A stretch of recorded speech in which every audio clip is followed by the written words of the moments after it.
इस चैप्टर में शुद्ध भक्तिमय सेवा हृदय परिवर्तन, जिसका कि नाम है अध्याय 3, इसमें मुख्य रूप से बताया गया है कि अगर व्यक्ति अपने आंखों का इस्तेमाल, अपने हाथों का इस्तेमाल, अपने पैरों का इस्तेमाल, अपने समस्त अंगों का इस्तेमाल भगवत भक्ति में नहीं करता, तो उसकी तुलना अनेकानेक व्यर्थ चीजों से की गई है। तो आज हम अपनी तुलना कर सकते हैं, क्या हम अपने अंगों का इस्तेमाल वास्तविक रूप से भगवान के तरफ बढ़ने में कर रहे हैं या नहीं कर रहे हैं। और इसमें और भी स्टार्टिंग के कुछ श्लोका में बताया गया है कि अगर व्यक्ति को भौतिक भोग की इच्छा है तो उसे किस किस देवी देवताओं के पास जाना चाहिए। और देवी देवताओं की पूजा के बाद बताया गया अगर व्यक्ति के कोई भौतिक भोग की इच्छा ना हो और परम लाभ, परम गंतव्य, परम धाम, कृष्ण प्रेम की इच्छा हो तो उसे क्या करना चाहिए। तो भगवान भगवत गीता में स्पष्ट बताते हैं क्या कि जिसकी बुद्धि भौतिक इच्छाओं द्वारा हर ली गई है वो देवी देवताओं की शरण में जाते हैं, है ना। जिसके अंदर बहुत सारे मटेरियल डिजायर्स हैं, मुझे ये चाहिए, मुझे वो चाहिए, मुझे वो चाहिए, वो क्या करते हैं, अलग अलग देवी देवताओं के पास जाकर के उनको प्रसन्न करके उनसे इच्छा चाहते हैं। लेकिन जो भक्त होता है वो किसी प्रकार के देवी देवताओं से किसी प्रकार की भौतिक इच्छा नहीं रखता।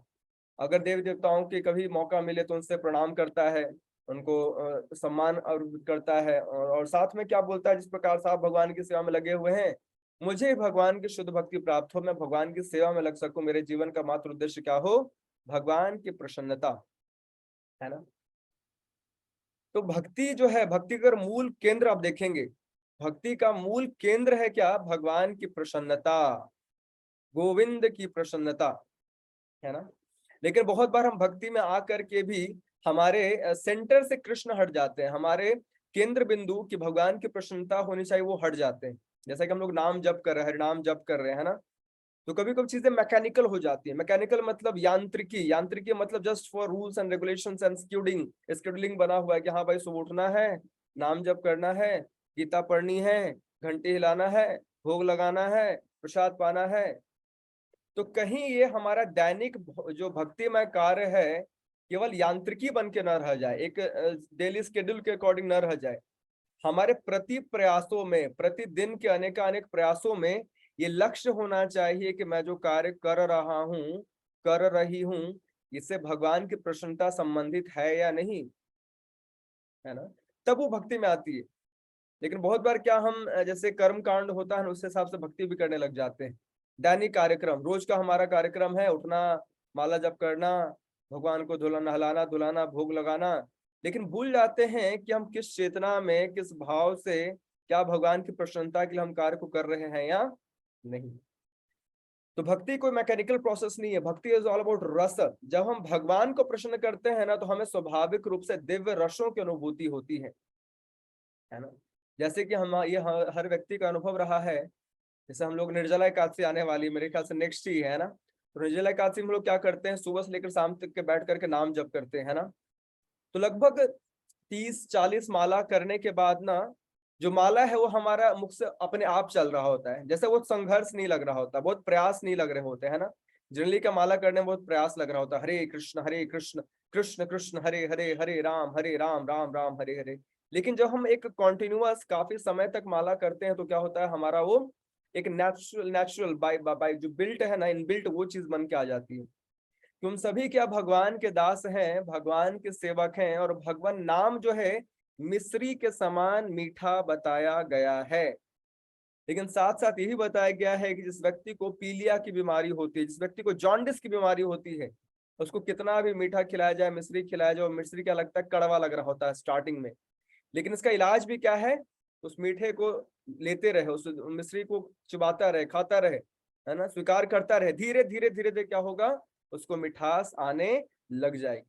उसी प्रकार से हम सभी बद्ध जीवात्मा अनादिकाल से संसार में संसारिक भोगों के पीछे, कामना वासनाओं के पीछे भाग रहे हैं, और इस कारण से हमें आध्यात्मिक विषय वस्तुओं में उचित रस हमें स्वाभाविक रूप से पहले नहीं मिलता। तो क्या करना चाहिए, छोड़ देना चाहिए, अरे हटाओ भजन भक्ति सब ऐसी है, कुछ मजा नहीं आ रहा, हमें तो माला करते हुए नींद आती है, हमसे सुबह उठा जा नहीं जाता नहीं है, ग्रंथ पढ़ती हूँ तो नींद आता है, भक्तों की संगति करने का मन नहीं करता है। तो क्या छोड़ देना चाहिए, नहीं। अगर एक बीमार व्यक्ति अपना ट्रीटमेंट छोड़ दे क्योंकि उसे कड़वा लग रहा है तो कभी भी ठीक नहीं हो पाएगा। लेकिन जैसे जैसे जैसे ट्रीटमेंट अच्छे से चलेगा, स्वाभाविक रूप से कुछ समय के बाद हमें रस आने लगेगा। जैसे कि बीमार व्यक्ति है और उसको कड़वी दवा खिलाई जाए, वो मना करे, नहीं नहीं नहीं मैं नहीं खाऊंगा, बहुत कड़वी है, मैं नहीं खाऊंगा। जैसे बच्चे कभी कभी रोते हैं ना, छोटे बच्चों को दवा खिलाओ तो बहुत आनाकानी करते हैं, है ना। लेकिन जब वही दवा खा करके वो बच्चा स्वस्थ हो जाता है तो कितना खुश होकर के हंसता है, नाचता है, गाता है ना। उसके जीवन में एक नई शक्ति का संचार होता है। उसी प्रकार से जो साधना भक्ति हम कर रहे हैं, ये बहुत हद तक ट्रीटमेंट की तरह है।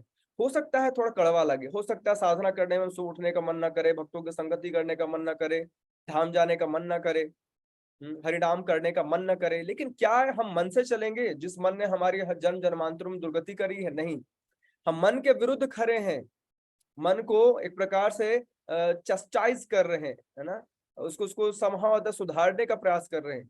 और किसी बिगड़ैल व्यक्ति को सुधारने के लिए हम उसी के पक्ष में हो जाए तो हमारा दुर्गति तो तय है। इसलिए क्या मन के पक्ष में नहीं अभी जाना है, मन को क्या करना है? धुलाई, कुटाई, पिटाई, डेंगाई, सेकाई येन केन प्रकारेण समस्त विधियों से उसकी धुलाई करनी है। तो जैसा भक्ति सिद्धांत महाराज, प्रभुपाद के गुरु महाराज बोला करते थे, इस मन को सुबह और शाम, सुबह झाड़ू से और शाम में जूते से कुटाई करनी चाहिए। मतलब कि प्यूरिफिकेशन करना चाहिए मन का।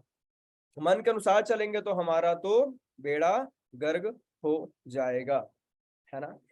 तो ये चैप्टर है बहुत इंपॉर्टेंट है। इसमें बताया जा रहा है कि हम कैसे अपने इंद्रियों को भगवान की सेवा में लगा सकते हैं और कैसे हम भौतिक भोग की इच्छाओं से ऊपर उठ सकते हैं और किस प्रकार से हम अपने आयु का, अपने मनुष्य जीवन का उचित इस्तेमाल कर सकते हैं। बहुत अच्छे अच्छे श्लोक है, मैं कुछ श्लोका भी आपको पढ़ करके इसमें सुनाऊंगा, ठीक है।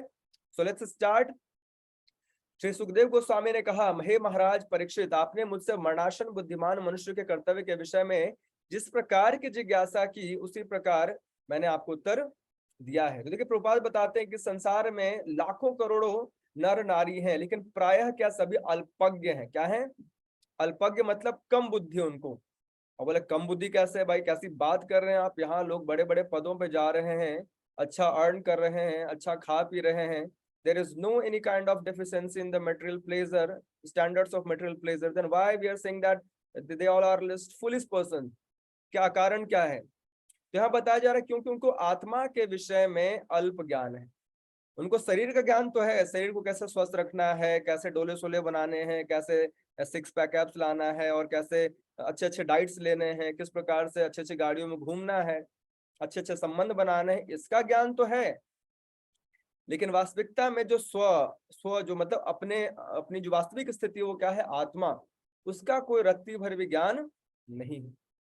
जैसे प्रभुपाद एक बार जब फॉरेन कंट्रीज में थे तो एक बड़ी यूनिवर्सिटी में गए, तो वहां पर उन्होंने बहुत सारे ब्रांचेस देखे, स्टडीज के बहुत सारे ब्रांचेस थे, है ना, होते हैं बहुत सारे ब्रांचेस होते हैं। फिजिक्स है, एस्ट्रोनॉमी है और मैथ्स है और इकोनॉमिक्स है और फिजिक्स है, बहुत सारी चीजें हैं। लेकिन वहां कहीं भी एक ऐसा ब्रांच नहीं जहां बताया जाए सोल के बारे में, जो कि हम हैं वास्तविकता में। तो जो हम हैं उसके बारे में कोई कुछ नहीं बता रहा, लेकिन जो हम नहीं है, जो मिथ्या है, जो क्षणिक है, क्षणभंगुर है, जो केवल कोटिंग है, कवरिंग है, ये शरीर क्या है? कवरिंग है। इसके बारे में लोग बहुत कुछ जानने को, सुनने को बेचैन है। इस प्रकार से आध्यात्मिक ज्ञान का अनुशीलन बहुत आवश्यक होता है। इस ज्ञान के बिना सभी मनुष्य क्या है? वास्तविकता में पशु के समान ही है। इसलिए देखिए बता रहे हैं क्या प्रभुपाद, इसलिए हजारों हजारों मनुष्यों में से कोई एक अपने आत्मा के विषय में जिज्ञासा करता और वेदांत सूत्र, भगवत गीता और भागवत जैसे शास्त्रों को पढ़ता है। अरे हजारों हजार मनुष्यों को हटाइए, इसी ग्रुप में आप देखिए, जैसे कि जो व्हाट्सएप ग्रुप है हमारा श्रीमद् भागवतम क्लासेस, उसमें टोटल 28 लोग ऐड हुए थे। नाउ लेट्स सी कितने भक्त हैं वो भी नए ऐड करने के बाद। बाकी सारे कहाँ लापता हो गए, कहाँ गायब हो गए? क्या धरती निकल गई, आसमान खा गया, क्या हो गया? कुछ नहीं हुआ, सब बढ़िया है, सब कुशल मंगल है। लेकिन हुआ क्या है? सुनने की रुचि नहीं है, आत्मा के बारे में जानने की इच्छा नहीं है। वो भागवतम के नाम पर भी केवल चाहते हैं क्या? मजा हो, थोड़ा तरक भरक हो, थोड़ा नाच गाना हो, थोड़ा झूमना उमना हो। लेकिन जैसे तत्व की बातें होंगी कि किस प्रकार से हमें अपने जीवन को अंगीकार करना चाहिए, भगवत भक्ति की तरफ मोड़ना चाहिए, भगवान के चरण कमलों पर ले जाना चाहिए, तो क्या हम सुनने को रुचि नहीं रखते? ये हमारा क्या है? दुर्भाग्य है ना। हम धर्म के नाम पर पे भी मौज चाहते हैं, जब तक उसमें कुछ रसीला, तड़क भड़क। क्योंकि मैंने देखे ऐसे बहुत सारे लोग रामलीला चल रही है, लेकिन रामलीला में डीजे चल रहा है, डीजे पर अनेक व्यंग रूप में प्रभु श्री राम और माता सीता और इन अनेक संबंधों के बारे में टीका टिप्पणी की जा रही है। सरस्वती पूजा मनाया जा रहा है, लेकिन उसमें क्या चल रहा है, केवल उल्टे उल्टे पुल्टे डीजे लगाकर गाने चल रहे हैं, है ना। उस प्रकार से बहुत बार बद्ध जीवात्मा धर्म को भी इस्तेमाल करता है, किस लिए, मजे आने के लिए, और वो भी दो कौड़ी का मजा, भौतिक मजा। वो तो व्यक्ति जो भौतिक गाने होते हैं उनको भी सुन करके ले सकता है ना। हमारी रुचि नहीं है कि हम जाने की वास्तविकता में हम हैं कौन। जैसे प्रभुपाद हमेशा उदाहरण दिया करते थे, जैसे मान लीजिए एक केज है, एक एक वो है, क्या उसको बोल सकते हैं, जिसमें पक्षी रहता है ना, क्या उसको बोलते हैं, केज को हिंदी में क्या बोलते हैं,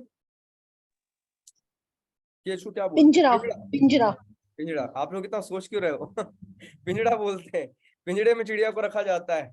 प्रभुपाद एग्जाम्पल देते थे, मान लीजिए हम उस चिड़िया को जो पिंजड़े में बंद है, उसे आहार ना दे, उसे खिलाए पिलाए ना, उसका ख्याल ना रखें, लेकिन पिंजड़े को कभी गोल्डन कलर से, कभी सिल्वर कलर से, कभी अलग अलग कलर से रंग रहे, तो उसका कोई लाभ होगा क्या, नहीं होगा।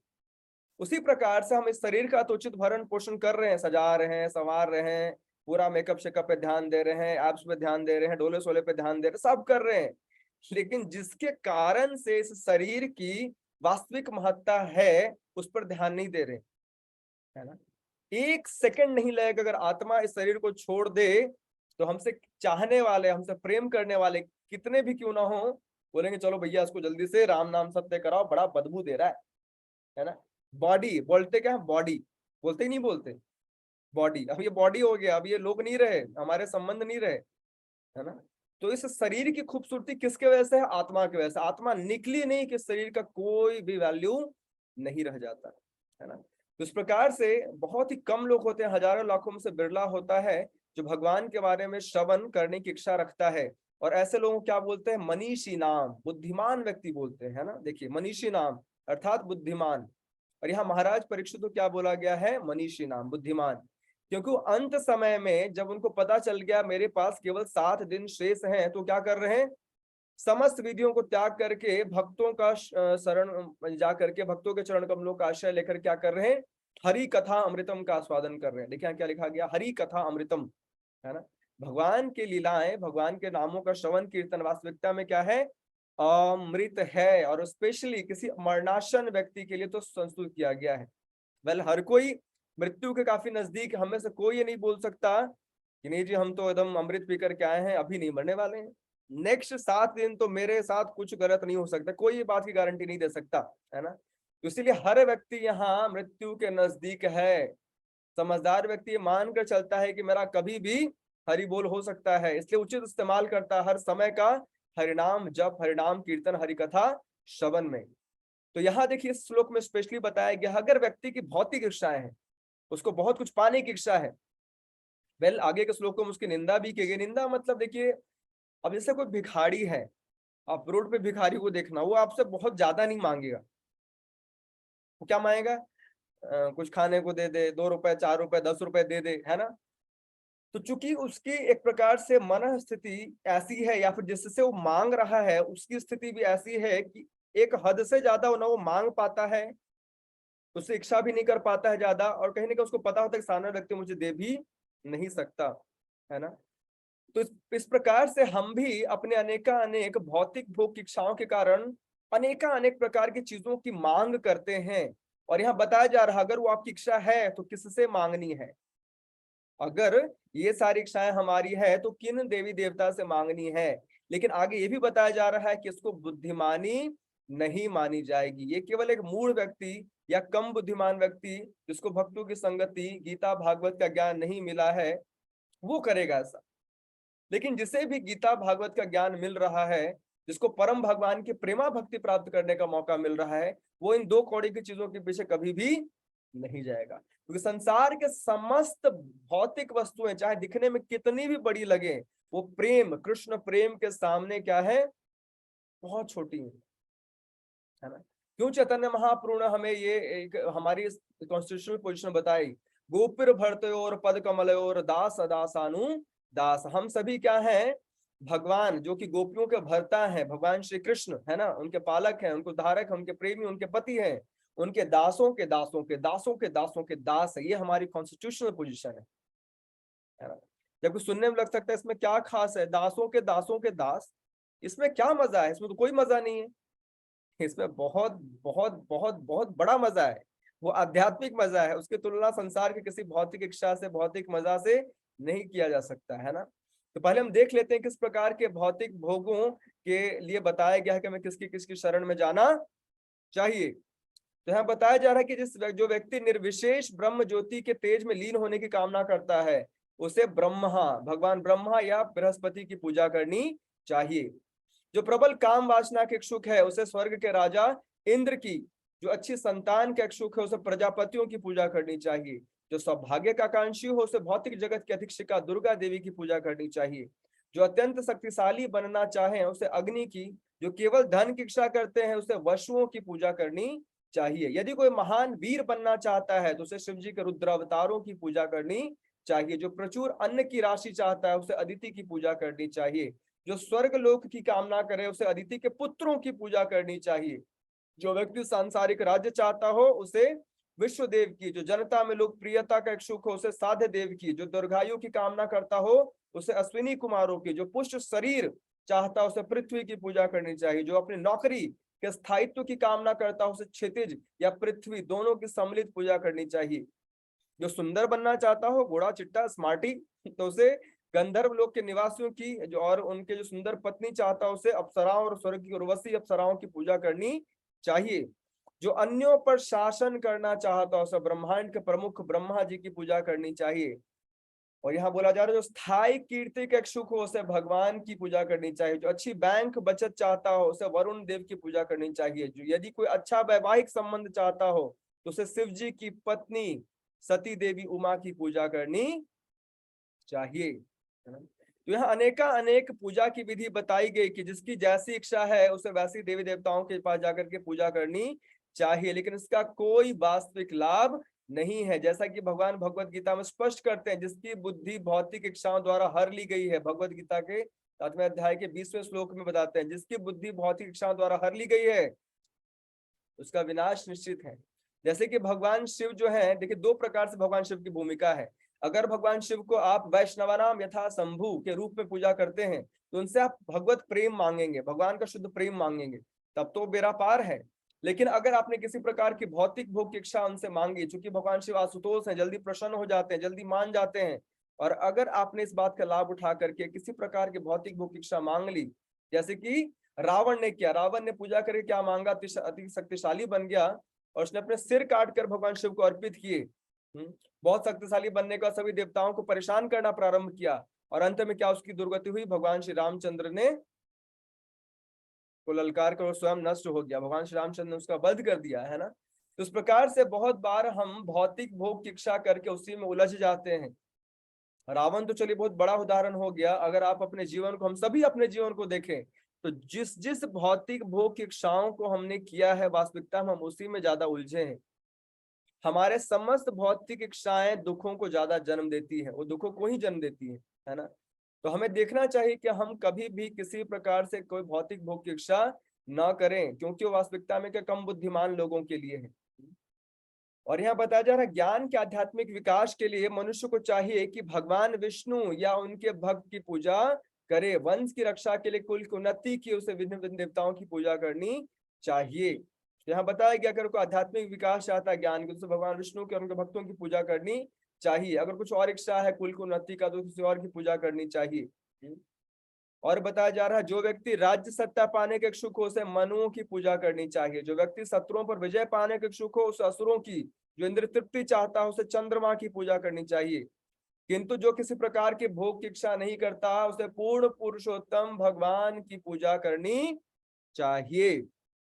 तब आप लोग मुझे बताएंगे कि अभी तक आप किन की पूजा से इंस्पायर हुए, आप किसकी पूजा करना चाहेंगे?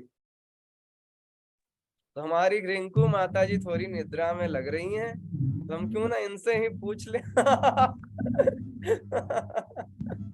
कौन बताना चाहेगा, किन से इंस्पायर हुए आप, किन की? अच्छा पूजा माता जी बताएंगे, किन की पूजा करना चाहेंगे आप? मैं हमेशा जिनकी करती आई हूँ, हरि बोल, अरे राधा रानी। हाँ, समझदार व्यक्ति क्या करता है? हरि बोल, ओनली हरि बोल, हरि हरि, है ना? और कौन है जो इसमें से है क्या कोई जो बोले प्रभु जी?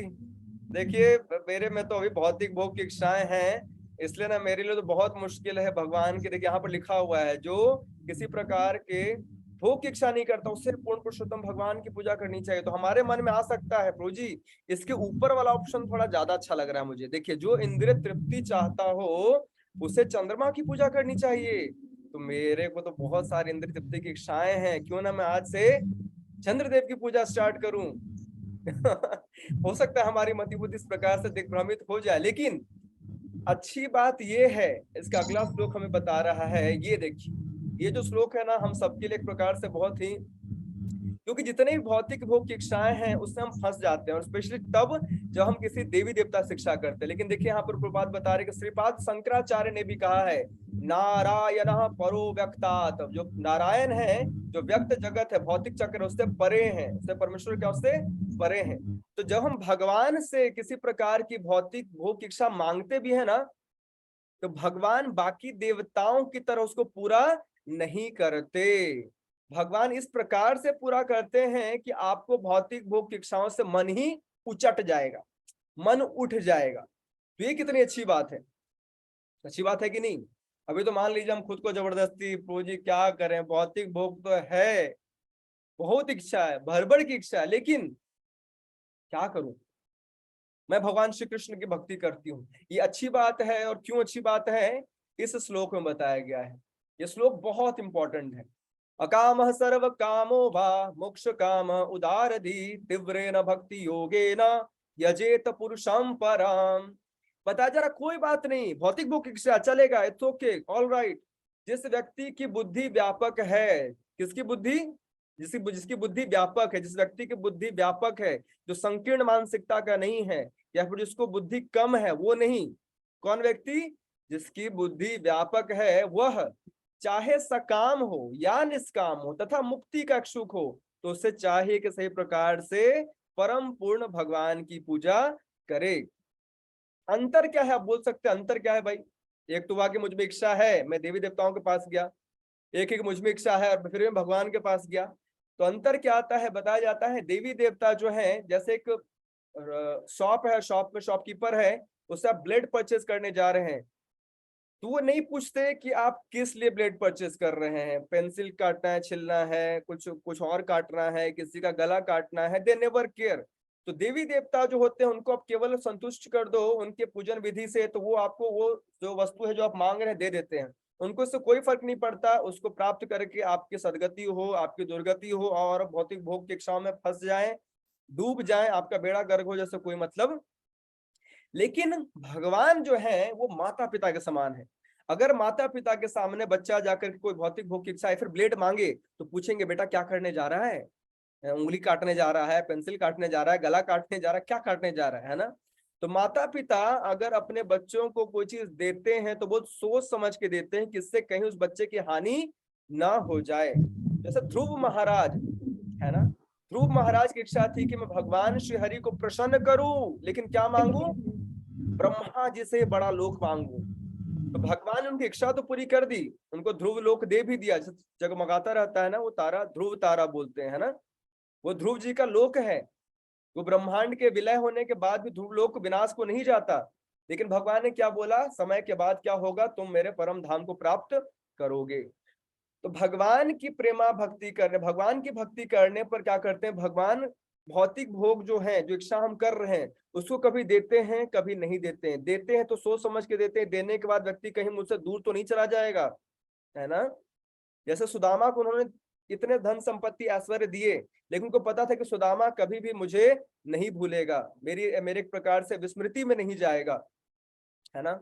लेकिन देखिए अक्रूर जी का उदाहरण आता है। अक्रूर जी जबकि है ना, भगवान के महान भक्त हैं, लेकिन फिर भी एक जो मणि की कथा आती है भगवान कृष्ण की लीला में, उस मणि से प्रभावित हो गए थे वो, है ना, उनको मणि की चाह हो गई और भगवान कृष्ण को भूल गए वो। तो बहुत बार क्या होता है, बहुत कुछ बड़ी संपत्ति, वैभव, रिश्ते नाते, दुनियादारी मिलता है ना, तो हम कहीं ना कहीं भगवान को थोड़ा छोटा स्पेस दे देते हैं। भगवान देखेंगे, आपको देखेंगे, बहुत जरूरी है आप, लेकिन अभी थोड़ा समय मुझे छोड़ दीजिए। और भगवान को ये चीज पसंद यही तो कृष्ण भक्ति की खास बात है। भगवान आपको छोड़ने वाले नहीं है। कृष्ण को जैसे ही आपने पकड़ लिया, वो चाहते हैं बेटा तू मेरी तरफ ही मुड़ के रह। अब कहीं और इधर उधर दाएं बाएं आगे पीछे ऊपर नीचे किया ना, तो खूब कुटाई करूंगा तेरी मैं। तो भगवान चाहते हैं एकमात्र व्यक्ति अपने जीवन में प्रेम का जो व्यक्ति जो वस्तु बनाए, उसे किसे, मुझे बनाए, और किसी को भी नहीं बनाए। एकदम व्यवसाय का बुद्धिर एक कुरुनंदन, एकदम सिंगल पॉइंट फोकस होना चाहिए कि मेरे जीवन में एकमात्र मेरे प्राण धन, मेरे आराध्य, मेरे भर्ता, मेरे पालक, मेरे पति, मेरे परमेश्वर, मेरे सब कुछ कौन है? भगवान श्री कृष्ण ही है ना। और जो व्यक्ति इस भाव से भगवान कृष्ण की भक्ति करता है, चाहे भले ही उसमें किसी प्रकार की भौतिक भोग की इच्छा हो, भगवान उसको येन के प्रकार क्या करते हैं, समय के साथ उसको शुद्ध कर देते हैं और अपना परम पद, अपना परम धाम भी प्रदान करते हैं। ये अंतर है देवी देवताओं की पूजा करने में और भगवान की पूजा करने में, है ना। और आगे बताया जा रहा है कि अनेक देवताओं की पूजा करने वाले विविध प्रकार के लोग भगवान के शुद्ध भक्त की संगति से सर्वोच्च सिद्धिदायक वर प्राप्त कर सकते हैं, जो भगवान पर अविचल आकर्षण के रूप में होता है। तो जो भगवान के शुद्ध भक्त होते हैं, हमें उनकी संगति करनी चाहिए, है ना। जैसे हम लोग कभी कोई मंदिर जाते हैं या प्रयास करते हैं उन्नत भक्तों का संग करें, दर्शन करें, उनसे कृपा याचना करें। क्यों? तो स्वाभाविक है कि भगवान के भक्तों के हृदय में क्या है? भगवान का प्रेम है। वैसे मान लीजिए मैंने अभी कुछ दिन पहले बोला था, देखिए हम लोग इको गाड़ी लेने वाले हैं, आप सभी लोग हेल्प कीजिए, हमारी यथासंभव 7.5 लाख रुपए की इको गाड़ी आ रही है। तो स्वाभाविक है जिसके पास आर्थिक स्थिति नहीं होगी बेचारा कहां से देगा?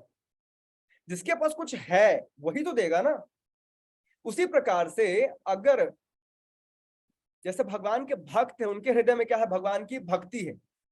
जो दरिद्र है, जिसके हृदय में भगवान की भक्ति है ही नहीं, उसे भौतिक भोग की इच्छाएं भरी पड़ी, कहां से देगा? जिसके पास धन है वो धन दे सकता है, जिसके पास सम्मान हो सम्मान दे सकता है, जिसके पास भौतिक वस्तु है भौतिक वस्तु दे सकता है। उसी प्रकार से जिसके हृदय में कृष्ण प्रेम है, वो दूसरों को कृष्ण प्रेम दे सकता है। तो वास्तविकता में जो कृष्ण प्रेम का बहुमूल्य धन है, ये कृष्ण के पास भी नहीं है, कृष्ण के भक्तों के पास है। इसीलिए तो श्री चैतन्य महाप्रभु, देखिए भगवान कृष्ण जो है श्रीमती राधा रानी का भाव लेकर श्री चैतन्य महाप्रभु के रूप में आते हैं। तो भगवान कृष्ण देखते हैं कि श्रीमती राधा रानी और अन्य गोपियां मेरी सेवा करके मुझसे ज्यादा प्रसन्न है, ये कैसे हो सकता है? स्वाभाविक है अगर कोई हमारी सेवा करे तो हमें आनंद आए, ये समझ में आता है। मान लीजिए कोई आपका पैर दबा रहा है, आपके सर दबा रहा है, आपका सर मसाज कर रहा है, ऐसे ऐसे मसाज कर रहा है, और आपको मजा आना चाहिए, अरे वाह हाँ हाँ हाँ बहुत बहुत अच्छा मसाज कर रहा है, बहुत अच्छा मसाज कर रहा है। लेकिन अगर आपसे ज्यादा आनंद उस मसाज करने वाले को आ रहा, बहुत खुश है, नाच रहा है, तो आपको डाउट तो होगा ना, यार ये क्या बात है, सेवा मेरी चल रही है और आनंदित वो हो रहा है। तो आपकी इच्छा होगी जरा मैं भी तो देखूं इसमें क्या आनंद।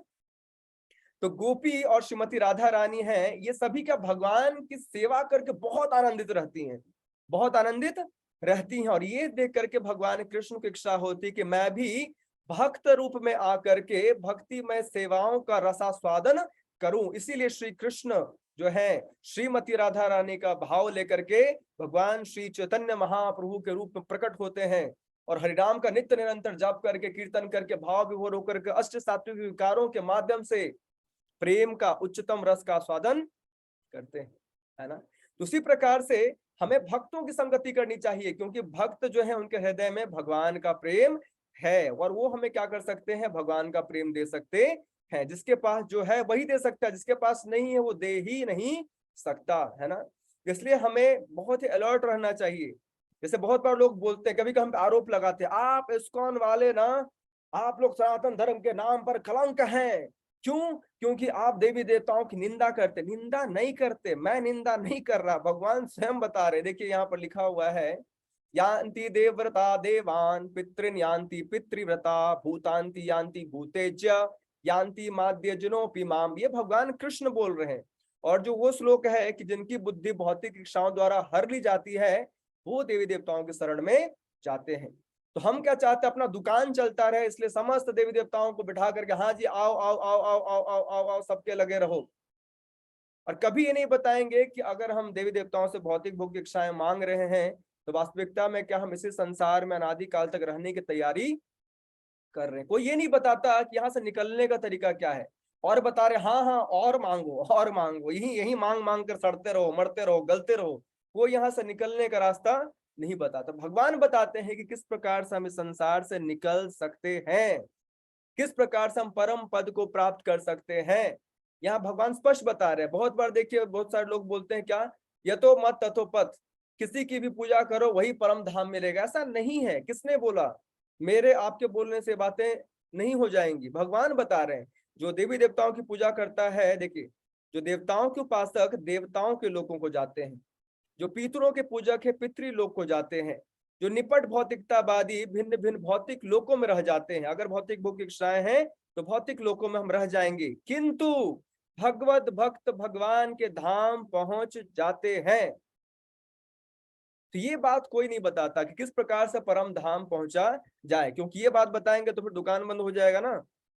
33 करोड़ देवी देवता का जो खोले रखते हैं, सब जगह मकुदाना चढ़ाओ, ये करो वो करो, फलाना करो ढिमकाना करो। चलो निंदा नहीं करना है, क्योंकि हर किसी की स्थिति है। भगवान भगवत गीता में भी बताते हैं कि हर कोई इतना सौभाग्यशाली नहीं है कि एक जीवन में कृष्ण भक्ति तक आए। तो ये ग्रेजुअल स्टेप है। लोग देवी देवताओं के माध्यम से धीरे धीरे धीरे हो सकता है किसी किसी जीवन में कृष्ण तक पहुंचेंगे। तो निंदा वाली बात नहीं, हम तो केवल सत्य रखते हैं कि अगर देवी देवताओं को कोई मंदिर मिले भी तो उनको प्रणाम करो, उनको उचित सम्मान दो, क्योंकि वो भगवान के दास हैं, भगवान के सेवक हैं। और उनसे प्रार्थना करनी चाहिए कि जिस प्रकार से आप भगवान की सेवा में, पूर्ण पुरुषोत्तम भगवान की सेवा में लगे हुए हैं, मुझे भी, मैं अनादिकाल से इस ब्रह्मांड में भटक रहा हूं, मुझे भी किसी प्रकार से उनका सानिध्य मिले। तो देवी देवताओं की निंदा हम नहीं करते, हम निंदा करते हैं हमारी भौतिक भोग की इच्छाओं को, उसकी निंदा चल रही है। समझ रहे हैं आप? देवी देवताओं की निंदा नहीं चल रही है। हम किसकी निंदा कर रहे हैं? जो हम भौतिक भोग की छोटी छोटी इच्छाएं लेके बैठे हुए हैं, उसकी निंदा कर रहे हैं। उस कारण से आप क्या करते हैं, उनके पास जाकर के छोटी छोटी चीजें मांगते रहते हैं।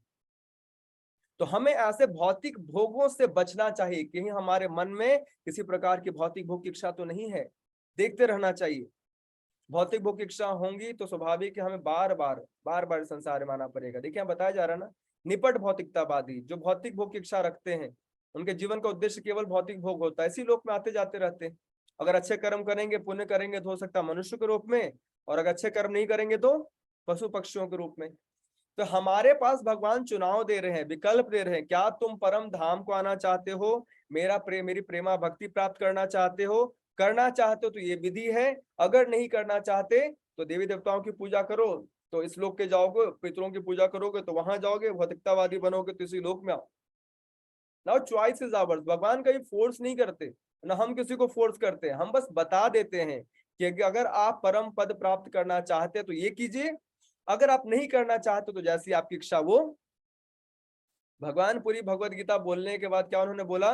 यथा इच्छसी तथा कुरु, अर्जुन जैसी तुम्हारी इच्छा तुम ऐसा करो। लेकिन चूंकि भगवान ने इतना ज्ञान दिया, इतनी अच्छी अच्छी बातें बताई, तो अर्जुन ने क्या बोला? करिष्य वचनम तव, जैसा आप बोलेंगे कृष्ण वही मैं करूंगा। जो आप बोल रहे हैं वही धर्म है, जो आप बता रहे हैं वही परम ज्ञान है ना।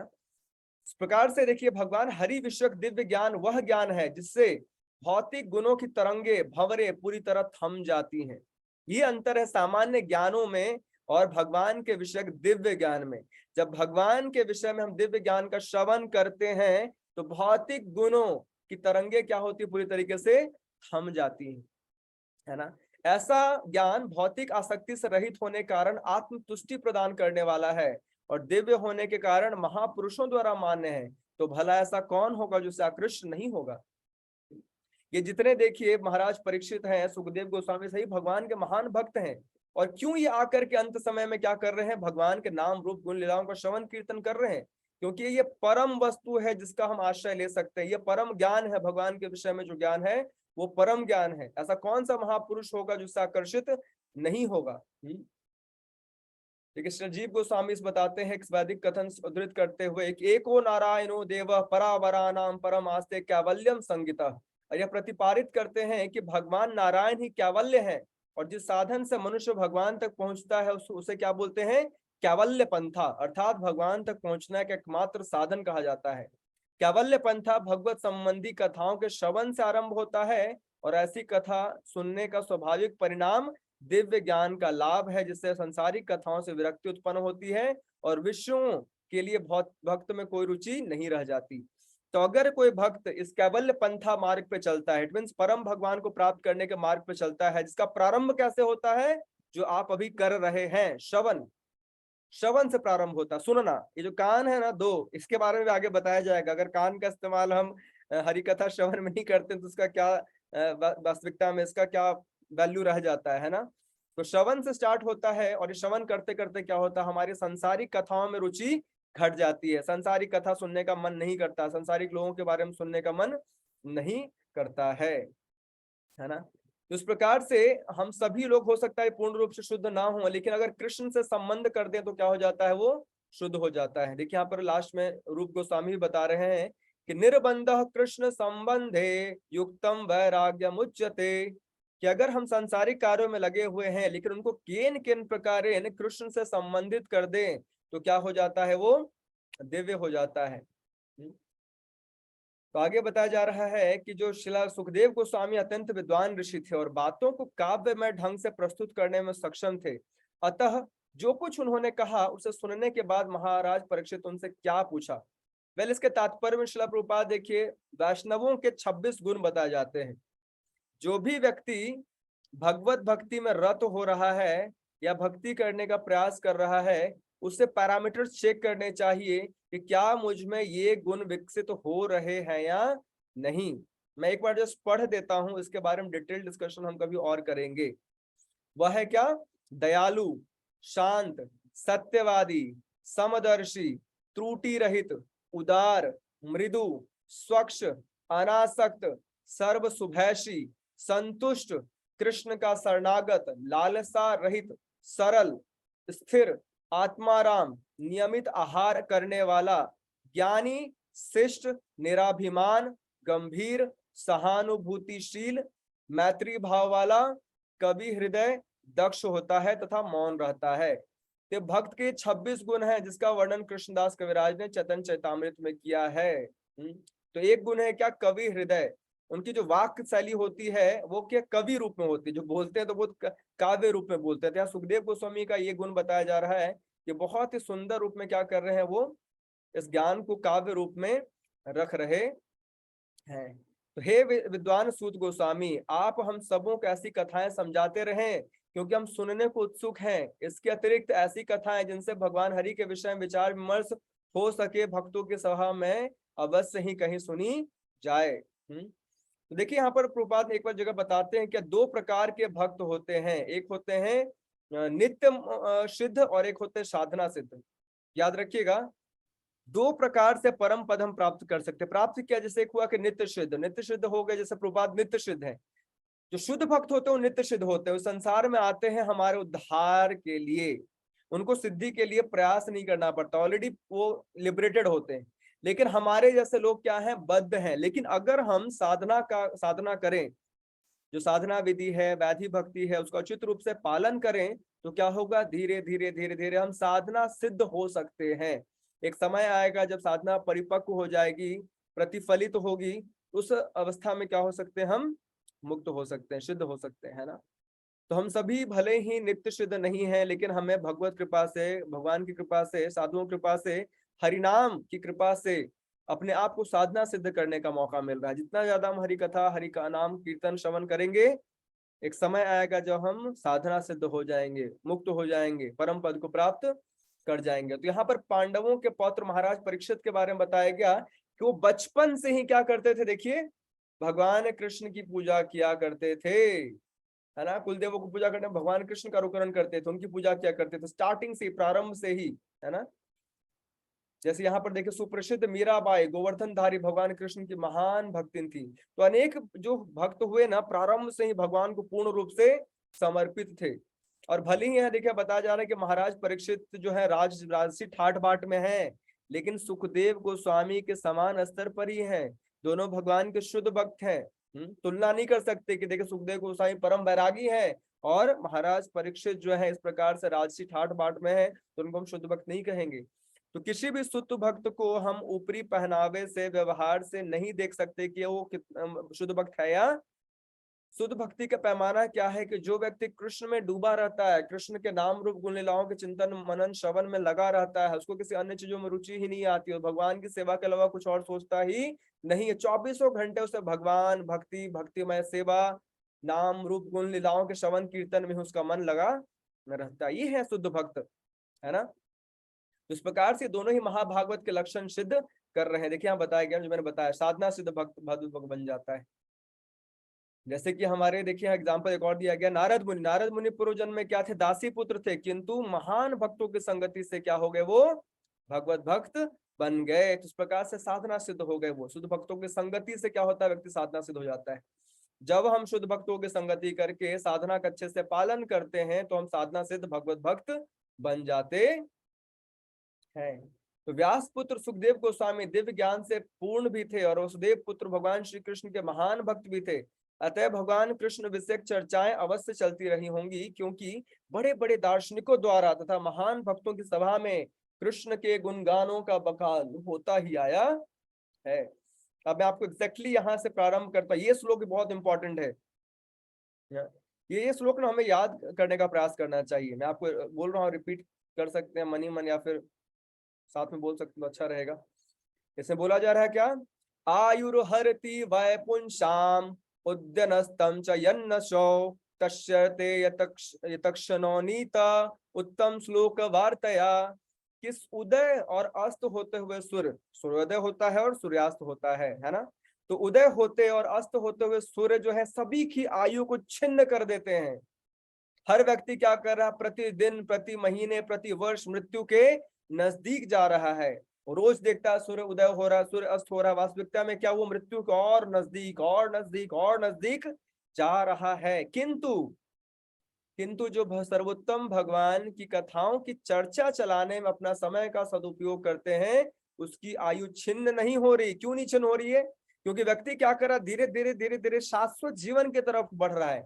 उसका भले ही दिख रहा है कि सूर्य उदय सूर्य अस्त हो रहा है, लेकिन चूंकि अपने समय का इस्तेमाल भक्त क्या कर रहा है? हरि कथा, हरि नाम रूप गुण लीलाओं के चर्चा में कर रहा है, तो क्या हो रहा है? वास्तविकता में परम धाम जाने की तैयारी कर रहा है। परम गंतव्य भगवान के धाम, भगवान का संगति प्राप्त करने की तैयारी कर रहा है। तो इस प्रकार से वो परम अमर हो जाएगा। उसको तो मृत्यु प्राप्त नहीं है, वो भगवान का परम धाम चला जाएगा, उसको आध्यात्मिक शरीर मिल जाएंगे, है ना। उस प्रकार से वो मृत्यु को प्राप्त नहीं होता, वो तो सदगति को, परम गति को प्राप्त होता है। तो इस प्रकार से हमें अपना समय का उचित इस्तेमाल क्या करना है? भगवान के नाम रूप गुण लीलाओं के श्रवण कीर्तन में करना है। तो हम क्या बोल सकते हैं कि हम बचे हैं, हम सुरक्षित हैं, है ना। अदरवाइज संसार में कोई व्यक्ति कितना ही मतलब अमीर क्यों ना हो, वो गरीब है अगर उसके पास भगवान की स्मृति, नारायण स्मृति नहीं है, भगवान की स्मृति नहीं है, भगवान का नाम रूप गुण लीलाओं का श्रवण कीर्तन नहीं है, तो व्यक्ति क्या है? दरिद्र है, गरीब है। निर्धन वो नहीं जिसके पास पैसे नहीं है, निर्धन वो नहीं जिसके पास मान सम्मान नहीं है, निर्धन वो नहीं जिसके पास ख्याति नहीं है, निर्धन वो है जिसके पास हरिनाम रूपी धन नहीं है, हरि कथा रूपी धन नहीं है, उसको श्रवण कीर्तन करने का मौका ही नहीं मिल पाता है ना। यहाँ आगे और बताया जा रहा है कि क्या वृक्ष जीते नहीं है? हाँ, तो हम जी करके कौन सा बड़ा काम कर लिए? या फिर लोहार की धौंकनी सांस नहीं, तो लोहार की धौंकनी से सांस वो फूंक मारता है ना, वो भी ऐसा लगता है सांस ले रहा है। या फिर हमारे चारों ओर जो पशु जन है, क्या वो भोजन नहीं करते? क्या वो वीरपात नहीं करते? तो हम भी केवल यही कार्य कर रहे हैं। तो हम में और पशुओं में क्या अंतर? कोई अंतर नहीं है। इसलिए इसे क्या बताया गया? ऐसे पशु के समान माना गया है, केवल आहार निद्रा भय मैथुन में लगा रहना। जीवन तो एकमात्र तपस्या के लिए है और शुद्धि के लिए मिला है, जिससे मनुष्य जीवन के अंत होने पर शाश्वत जीवन में प्रवेश कर सके। और हम सभी अब देखिए एकादशी है, और एकादशी पे भी हमारी स्थिति खराब हो जाती है ना। अगर ना कुछ ना मिले चरने को हमें, तो हमारा सर दर्द देने लगता हो, भाई कुछ खिला दो, इतनी तपस्या नहीं होती हमसे। हाय भगवान, इससे अच्छा तो उठा ही लिए होते, इतनी तपस्या क्यों करवा रहे हैं। तो हमारी औकात को देखते हुए, बधाई हो आप सभी को, हमारी स्थिति को देखते हुए भगवान ने बोला, बेटा तू हरि नाम जप कर, तेरे से कुछ और होने वाला नहीं है। कलयुग के लोग किसी योग्य नहीं है, किसी योग्य नहीं है। आप देखो तो सही, किसी दूर जाने की जरूरत नहीं है, खुद को ही देख लो आप। आपका भ्रम दूर हो जाएगा ना। योग कर सकते हैं ना, ध्यान लगा सकते हैं ना, नियमों का पालन कर सकते हैं ना, तपस्या कर सकते हैं ना, भूखे प्यासे रह सकते हैं, कुछ नहीं कर सकते हम। इसलिए भगवान ने बोला कोई बात नहीं, समझ गया मैं तेरी स्थिति क्या है कलयुग का नालायक जीव, तो ये ले हरि नाम, बैठ करके हरे कृष्णा कृष्णा कृष्णा हरे हरे। कितना सरल है। मतलब कभी कोई सोचने पर भगवान की विशेष कृपा, और स्पेशली आज के दिन ना दिखता है कि भगवान ने हमें नाम क्यों दिया है। भगवान को पता था हम किसी लायक।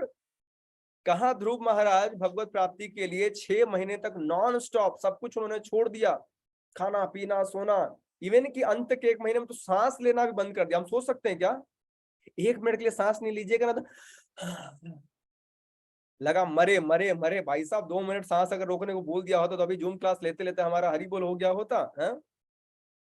हम तो कुछ कुछ भी नहीं रोक सकते, कोई भी नियंत्रण नहीं है हमारा इंद्रियों पर। तो भगवान हमारी इस स्थिति को देखते हैं, जानते हैं, समझते हैं, इसी कारण से हमारे लिए क्या दिया उन्होंने, हरिनाम दिया है। लेकिन बहुत विडंबना की बात है कि हम क्या हरिनाम को हल्के में लेते हैं। जो व्यक्ति हरिनाम को हल्के में ले रहा है उसका कुछ नहीं हो सकता।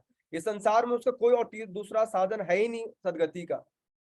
मुझे काफी आश्चर्य होता है, मैंने बताया भी था एक बार कि मैं आ रहा था मंदिर से, तो एक व्यक्ति आकर मुझसे प्रश्न पूछने लगा। तो वही स्पिरिचुअल क्वेरीज थी उसकी, जानना चाहता है, सीखना चाहता है, लेकिन सुनना नहीं चाहता। मैंने उसे बताया कि इस कलयुग में हरिनाम जो है भगवान का प्रकाट्य है। भगवान जो हरिनाम के रूप में प्रकट हुए हैं, अगर हम हरिनाम का लेंगे, आश्रय लेंगे तो हम परम मुक्त हो जाएंगे। उसने पता है क्या बोला, देखिए हरिनाम हरिनाम तो ठीक है, आप इस लाइन का मतलब समझते हैं। हाँ हरिनाम हरिनाम तो ठीक है, नाम वाम तो ठीक है, ठीक नहीं है। यही तो हमारी समस्या है कि हम भगवान के नाम को हल्के में ले लेते हैं। इस संसार में संसार को हल्के में ले लीजिए, पूरे ब्रह्मांड को हल्के में ले लीजिए, लेकिन हरिनाम को हल्के में लेना ये सबसे बड़ी मूर्खता का प्रमाण है। क्यों, हरिनाम और हरि में भेद ही नहीं। अगर आप हरिनाम को हल्के में ले रहे हैं इसका मतलब हरि को हल्के में ले रहे हैं। फिर आप करना क्या चाहते हैं, हम क्या करना चाहते हैं। भगवान स्वयं आकर के बता रहे हैं कि मेरे में और मेरे नाम में किसी प्रकार का भेद नहीं है, नाम और नामी में भेद नहीं है। जो जितना नाम जप करेगा उतना ही ज्यादा भगवान के नजदीक आता चला जाएगा, भगवान भगवत भावना भावित भगवत चेतना से पूर्ण हो जाएगा। लेकिन हमारी समस्या क्या है, हम खुद को बहुत समझदार समझते हैं, बहुत बुद्धिमान समझते हैं, है ना। हम हरिनाम को क्या बोलते हैं, अरे हाँ नाम आम तो ऐसे ही है, यही हमारी समस्या है। अगर हम नाम को हल्के में ले रहे तो हमारा सच में कुछ भी नहीं हो सकता। इसका इस कलयुग में तो नहीं हो सकता। हो सकता है हम इस कलयुग के बीतने के बाद दोबारा आए सतयुग में, फिर बैठ करके लाखों साल हजारों साल ध्यान लगाए तो कुछ हो जाए। लेकिन इस कलयुग में अगर कोई व्यक्ति सरलता से भगवत प्राप्ति करना चाहता है तो साधन तो केवल केवल और केवल क्या है, हरिनाम। तो यहां से अब हमारा गुणगान प्रारंभ हो रहा है सुनने को तैयार है आप सभी, आर यू रेडी। यहाँ बताया जा रहा है कि कुत्तों, सूकरों, ऊंटों और गधों जैसे पुरुष उन पुरुषों की प्रशंसा करते हैं जो समस्त बुराइयों से उद्धार करने वाले भगवान कृष्ण के दिव्य लीलाओं का कभी भी श्रवण नहीं करते। तो वे संसार में क्या करते हैं, दूसरों की वो तारीफ करते हैं। जो सांसारिक रूप से क्या है, बहुत धनी है, ऐश्वर्यवान है, जिसकी ख्याति है ना। लेकिन बताया जा रहा है वास्तविकता में ऐसे लोगों का तारीफ या प्रशंसा कौन करते हैं, जो कुत्तों और सूकरों, ऊंटों और गधों जैसे पुरुष है। क्योंकि वो भगवान कृष्ण की लीलाओं का श्रवण नहीं करते। जैसे प्रभुपाद तात्पर्य बता रहे हैं, कुत्ते क्या करते हैं बेचारे, कुत्तों का आप देखोगे बहुत संघर्षमय जीवन होता है उनका जीवन। अगर आप देखोगे, मतलब पालतू कुत्ते नहीं, जो खरीद कर लाए उसकी बात नहीं कर रहा मैं, जो सड़क पे कुत्ते होते हैं, अगर आप उनका जीवन देखोगे तो संघर्ष भरा जीवन है। किसी ने कुछ खिला दिया पिला दिया ठीक है, तो बस ऐसे ही मल मूत्र खाते रहते हैं ना। तो हमारे कलयुग में भी देखेंगे लोगों की स्थिति ऐसी है। भले ही बड़े बड़े बीटेक और एमबीए किए हुए, मार्केटिंग किए, सब कुछ किए हुए हैं, लेकिन क्या है, अनेक कंपनियों के धक्के खाते फिरते हैं। एक कंपनी से उनको हटाया जाता है, दूसरे कंपनी में जाते हैं, है ना। और एक मालिक जैसा देता है, जो टुकड़ा देता है उसी पे पलने का प्रयास करते हैं, ज्यादा बहस भी नहीं कर सकते, you will be simply fired out, है ना। और सूकरों की बात ही तुलना की, सूकर क्या करता है, मल मूत्र खाता है और अपने ही परिवारों में संबंध बनाता है। ऐसी स्थिति हमारी। इंद्रिय भोग का उदाहरण दिया गया सूकरों की भांति। ऊंट का उदाहरण दिया गया। ऊंट क्या करता है, ऊंट जो है ना कांटे खाता है। क्या खाता है, कांटा। और कांटा खाने पर उसके मुख से क्या होता है, खून निकलता है। और उस खून को पीकर उसको लगता है ना कि कांटे से क्या मिल रहा है, रस मिल रहा है। उसको क्या लगता है, कांटे में रस है, लेकिन वास्तविकता में क्या है, वो कांटा चिबा रहा है, उसके जो अंदर के मांस उससे खून गिर रिस जाता है और उसको चूस कर उसको क्या लगता है, इसमें रस है, कांटे में रस है। और गधे जो है बहुत मेहनत करते हैं लेकिन किसी प्रकार के लक्ष्य को प्राप्त नहीं कर पाते, है ना। तो हम सभी की अगर स्थिति ऐसी होगी और ऐसी ही है अगर हम भगवान कृष्ण की लीलाओं श्रवण कीर्तन में नहीं लगते हैं, फिर हम ऐसे लोगों को तारीफ करते प्रशंसा करते हैं जो क्या है भगवान कृष्ण के श्रवण कीर्तन में नहीं लगते हैं। तो हम सभी अपने ही भौतिक भोग की इच्छाओं में ही फंसे रहते हैं। और उन देखिए बताया ना मैंने, ऊंट जिन कटीली टहनियों को खाता है वो उसकी जीभ को काट देती है जिससे उसके मुख के भीतर खून आने लगता है। रक्त के साथ मिलकर कांटे मूर्ख ऊंट के लिए स्वाद उत्पन्न कर देते हैं और वो झूठे आनंद के साथ कांटा खाने में लगा रहता है। इसी प्रकार से बड़े बड़े व्यापारी उद्योगपति जो विभिन्न साधनों से हों या संदेहास्पद साधनों से धन कमाने में के लिए कठोर श्रम करते हैं, अपने रक्त से मिश्रित अपने कर्मों का कंटीला फल खाते हैं, है ना। तो बताया जा रहा है बहुत हम बहुत मेहनत करते हैं और भगवत भक्ति भगवान भगवत सेवा हमारे जीवन में नहीं है, तो हम एक प्रकार से बहुत मेहनत कर रहे हैं, बहुत अर्न कर रहे हैं। हमारी गति क्या है, हमारा लाभ क्या है? बहुत होगा तो थोड़े बहुत भौतिक सुख भोग ले हम, लेकिन हमें उससे वास्तविक कोई भी लाभ नहीं मिल पाएगा, उससे हमारा परम लाभ नहीं हो पाएगा। और हो क्या रहा, हमारा पूरा समय जा रहा है ना। तो एक समझदार व्यक्ति, एक तो चलो भक्त है, तो मैंने पहले ही बताया था भक्त जो है जो भी अर्न करता है मेहनत करता है उसको भगवान की सेवा में लगाता है, उसका आय भी कर्म योग बन जाता है, भक्ति योग बन जाता है। लेकिन आम जो भौतिकतावादी व्यक्ति है वो कमाता है और अपने इंद्रिय तृप्ति पर लगाता है और उसमें और फंसता चला जाता है, थोड़ा और बहुत सा इस चक्कर में फंसते फंसते उसका पूरा समय बिना भगवान बिना भक्ति भाव के निकल जाता है ना। इस प्रकार से हमें इन्हें जैसा नहीं बनना है, हमें मनुष्य बनना है। और मनुष्यों के बारे में कहा गया है क्या, मनुष्य जीवन इतना महत्वपूर्ण है कि स्वर्ग लोक के देवता, आप समझ हल्के में लेते हैं मनुष्य शरीर को क्या, क्योंकि देव योनि भी और पशु योनि भी सभी भोग योनि हैं। अगर हम देव योनि को प्राप्त हो जाते हैं या पशु योनि को प्राप्त हो जाते हैं, वहां पर हमारे पूर्व जन्मों के अनुसार जो भी फल है हमें लाभ प्राप्त होंगे, हमें भोग करने को मिलेगा। लेकिन किसी भी योनि में भगवत भक्ति करने के मौके हमें नहीं मिलने वाले। ये भगवत भक्ति करने का मौका कहाँ है, हमें इसी मनुष्य शरीर में प्राप्त है ना। जहां हम लोग क्या कर सकते हैं, भगवान कृष्ण के साथ जो संबंध को भूल चुके हैं उसको पुनः स्थापित कर सकते हैं। यह मनुष्य देह 84 लाख योनियों में क्रमशः घूमने के बाद प्राप्त होता है। देखिए कितना कितना रेयर है हमारा मनुष्य शरीर। हम इसे किससे लगा रहे हैं, उन कार्यों को करने में जो मतलब किसी को भी इजली अवेलेबल है। भजन जो है ये नया कार्य है, भजन जो है ना नए कर्म है। बाकी सारे जो हम कर रहे हैं वास्तविक जीवन में देखो तो पूर्व जन्मों के कर्म फल के रूप में उसको भोग रहे हैं, है ना। इसलिए अपने जीवन को देखना चाहिए। देखिए मैं आप सबसे नम्र निवेदन करता हूँ, है ना। एक हुआ कि चलो भाई कोई बता रहा है समझा रहा है तब मेरा ध्यान जाता है ना। लेकिन हमें खुद के जीवन को देखना चाहिए, क्या मैं समय बीत रहा है, आयु बढ़ रही है, क्या इसके साथ में अपने जीवन में कुछ प्रयास कर रहा हूँ जिससे मैं भगवान की तरफ बढ़ पाऊं। क्या मैं भगवान के साथ संबंध को पुनः स्थापित करने के लिए प्रयास कर पा रही हूँ, नहीं कर पा रही हूँ, क्या मेरा जीवन ऐसे ही बीत जा रहा है। Nothing should be mechanical. कोई बताए समझाए तो हम माला करें, तो हम गीता भागवत पढ़े, तो हम सेवा करें, तो ये कोई अच्छी बात नहीं है। हमारे मन में ये भाव होना चाहिए कि मेरा जीवन तो भगवान को समर्पित है। मेरे जीवन का क्या उद्देश्य, अगर मैं हरिनाम न जपूं, भगवत गीता भागवतम न पढ़ूं, ग्रंथों का अध्ययन न करूं, भक्तों की संगति न करूं, भगवान की सेवा में खुद को झकझोड़ू नहीं, तो क्या लाभ है मेरे भक्त होने का।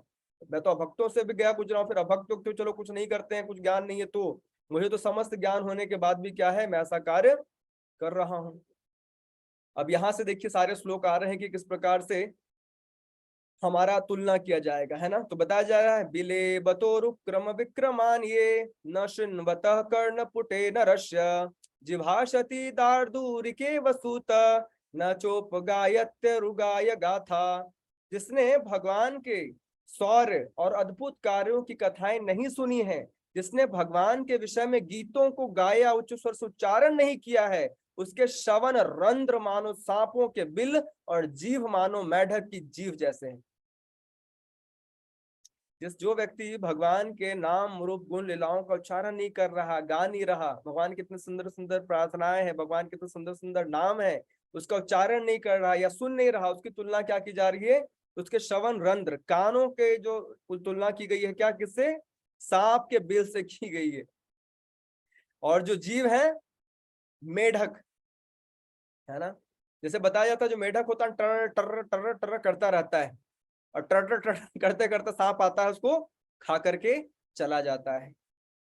तो अगर हम अपने जिह्वा का इस्तेमाल वास्तविकता में भगवत गुणगान के लिए नहीं कर रहे हैं और हम प्रजल्पा कर रहे हैं, व्यर्थ की बातें, सांसारिक बातें कर रहे हैं, तो केवल अपने मृत्यु को बुलावा दे रहे हैं। आ बैल मुझे मार, आ सर्प मुझे खा, आ मृत्यु मेरा भक्षण कर। तो इसलिए क्या प्रयास करना चाहिए? अपने जिह्वा को वास्तविकता में भगवान के गायन में। देखिए कितने इतने सुंदर सुंदर गीत है। हमने प्रथम फर्स्ट कैंटो में देखा कि कुंती महारानी की प्रार्थनाएं हैं, भीष्म पितामह की प्रार्थनाएं हैं, है ना, जो वो थी क्या नाम उनका, क्या नाम था उनका, भूल रहा हूं मैं, I am just forgetting. Ashwatthama ने किसके पर प्रहार किया था? उत्तरा। हाँ, उत्तरा, उत्तरा की प्रार्थनाएं हैं। पांडवों ने प्रार्थना करी है, अर्जुन ने प्रार्थना करी है ना। तो इस प्रकार से सभी भगवत भक्तों की प्रार्थना, इतनी सुंदर सुंदर प्रार्थनाएं हैं। तो उसका हमें क्या करना चाहिए? उच्चारण करना चाहिए, भले ही याद नहीं, अरे देख करके उच्चारण करो, क्या जाता है। कितनी अच्छी बात है कि मैं भगवान के उन श्लोकों का, उन गायनों का, उन पदों का, उन प्रार्थनाओं को उच्चारण करने का मौका मिल रहा है जो भगवान के महान भक्तों ने प्रार्थनाएं करी हैं, है ना। तो ये हमारे जिह्वा का उचित इस्तेमाल है। और बताया जा रहा है क्या? भारः परम पट किरीट जुष्ट मत्युक्त मांगम न मुकुंदम शावो करोनु कुरुते सपर्याम हरे लसत कांचन कांकनो वा। इस शरीर का ऊपर भाग, मतलब ये जो सर है, भले ही रेशमी पगड़ी से सज्जित क्यों ना हो, किंतु यदि मुक्ति के दाता भगवान मुकुंद के समक्ष झुकाया नहीं जाता तो केवल एक भारी बोझ के समान है। हो सकता है हमारा, चलो अभी पगड़ी तो नहीं पहन रखा हमने, लेकिन हो सकता है किसी प्रकार का heavy, we have opulence, we have fame, सब कुछ है, लेकिन अगर हम उसको भगवान के नतमस्तक नहीं होते, भगवान के सामने झुकाते नहीं, तो क्या है? केवल एक भारी बोझ के समान है। इसी प्रकार अगर हाथ चमचमाते कंकनों से अलंकृत हो और यदि भगवान हरि की सेवा में नहीं लगे रहते, तो क्या है? मृत पुरुष के हाथों के तुल्य है। हाथों वो सोने कड़े हमने पहन रखे हैं और भगवान को कोई सेवा नहीं कर रहे, झाड़ू पोछा, भगवान का श्रृंगार, भगवान के कुछ कुछ सेवा नहीं कर अपने हाथों से, तो क्या है वास्तविकता? मृत पुरुष के हाथों के तुल्य है। ये तुलनाएं याद रखिएगा। ये चैप्टर बहुत इंपॉर्टेंट है। मैं आपको, चलिए मुझे नहीं पता आप कितना पढ़ रहे हैं नहीं पढ़ रहे हैं, लेकिन ये चैप्टर जरूर पढ़िएगा। इससे ना हमें एहसास होगा कि हम कितने पानी में हैं, हम कहाँ डूबे हुए हैं, हमारी स्थिति क्या है, हम क्यों अपने शरीर का, जो भगवान इतना सुंदर शरीर दिया है, उसको क्यों हम भगवान की सेवा में नहीं लगा करके भोगों में लगा रहे हैं, है ना। इस बात का हमें एहसास होगा। बर्हाइते ते नयने नरानाम लिंगान विष्णुर्निरीक्षतो ये पादो निनाम तो द्रुम जन्म भाजो क्षेत्रानि नानुव्रजतो हरिर्यो। जो आंखें भगवान विष्णु के प्रतीकात्मक अभिव्यक्तियों, उनके रूप, नाम, गुण आदि को नहीं देखती, वे मोर पुंग पंख में अंकित आंखों के तुल्य। जो मोर पंख पे नहीं छोटा सा बना होता है डिजाइन आंख के जैसा, बताया जा रहा वैसा है, मतलब स्टैटिक है, उसका कोई मतलब नहीं बनता। और जो पांव तीर्थ स्थानों की यात्रा नहीं करते, वो वृक्ष के तनों जैसे माने जाते हैं। जैसे वृक्ष जो है एक जगह रहते, नहीं चलते। क्या फायदा भगवान ने हमें पांव दिया, हम भगवान के धाम नहीं जाते, भगवान के विग्रहों की परिक्रमा नहीं लगाते, है ना, या फिर किसी प्रकार से नाचते गाते नहीं है, भगवान के नामों पर अपने पैरों पर झूमते नहीं है, तो क्या फायदा है? इससे अच्छा तो हमें पेड़ों का जैसा जन्म दिया होता। पेड़ की भांति एक जगह खड़े रहते, ना कहीं आना ना कहीं जाना। इस प्रकार से हमारी आंखें अगर भगवान के सुंदर रूप को नहीं देखती है, भगवान का पूरा नीचे से लेकर के ऊपर तक निहारती नहीं है, भगवान के सुंदर आंखों को, उनके नयन कमलों को, उनके वक्षस्थलों को, उनके सुंदर मुस्कान को नहीं देखती है, या प्रतीकात्मक अभिव्यक्ति जैसे तुलसी महारानी, गंगा माँ, भगवान के भक्त, से भगवान के संबंधित वस्तु हैं या व्यक्ति हैं, उनका हमें दर्शन करना चाहिए। आंखों की क्या है? पूर्णता है। अगर ये नहीं कर रहे हैं तो वास्तविकता में क्या है? आंख जो है मोर पंखों में अंकित आंखों जैसे स्टैटिक है, डेड मैटर के समान है ना। इसलिए देखिए हम लोग जब गुरुअष्टकम गाते हैं तो क्या गाया जाता है? श्री विग्रहाराधन नित्य नाना श्रृंगार तन मंदिर मर्जना दो युक्त भक्तांश नियुंजतोपि वंदे गुरु श्री चरणारविंदम। गुरुदेव क्या करते हैं? श्री विग्रह, अर्चा, भगवान को उपयुक्त पूजनीय स्वरूप, और शिष्य को चाहिए कि वह श्रृंगार द्वारा अर्थात समुचित अलंकरण और वस्त्रों द्वारा एवं मंदिर मार्जन अर्थात मंदिर की सफाई द्वारा श्री विग्रह की पूजा करे। गुरु नव दीक्षित भक्त को अत्यंत अनुग्रह पूर्वक स्वयं ही ये सारी बातें सिखाता है और धीरे धीरे भगवान के दिव्य नाम रूप गुण लीला आदि के अनुभूति प्राप्त करने में सहायता करता है। तो श्री विग्रहों की सेवा, उनको उचित प्रकार से अलंकरण, उनको वस्त्र पहनाना, उनको सब नहलाना, उनको उनके मंदिरों की सफाई करना, ये भक्तों का कार्य है, ये हमें करना चाहिए। इससे हमारा क्या होगा, हमारा चित्त शुद्ध होगा। नहीं करेंगे तो हमारे हाथ क्या है, वास्तविकता में कैसे हैं, क्या बताया गया, मृत व्यक्ति के हाथों के समान है ना। जीवांशवो भागवतांघ्रि रेणुम न जातु मर्त्यो भिलक भेक्त यस्तु श्री विष्णु पद्या मनुजस्तु लस्या श्वसंचवो यस्तु न वेद गंधम। जिस व्यक्ति ने कभी भी भगवान के शुद्ध भक्त की चरण धूलि अपने मस्तक पर धारण नहीं की, वह निश्चित रूप से शव है। जिस व्यक्ति ने भगवान के चरण कमलों पर चढ़े तुलसी दल के कि सुगंधि का अनुभव नहीं किया, वह श्वास लेते हुए वह मृत शरीर के तुल्य। देखिए कैसी कैसी तुलनाएं की जा रही है। हमें लग सकता है तो अतिशयोक्ति, अतिशयोक्ति नहीं है। ये भक्ति के धरातल पर से देखा जाए तो अतिशयोक्ति नहीं है। अगर हम भक्ति कर रहे हैं तो हमें इन सभी कार्यों को करने का प्रयास करना चाहिए।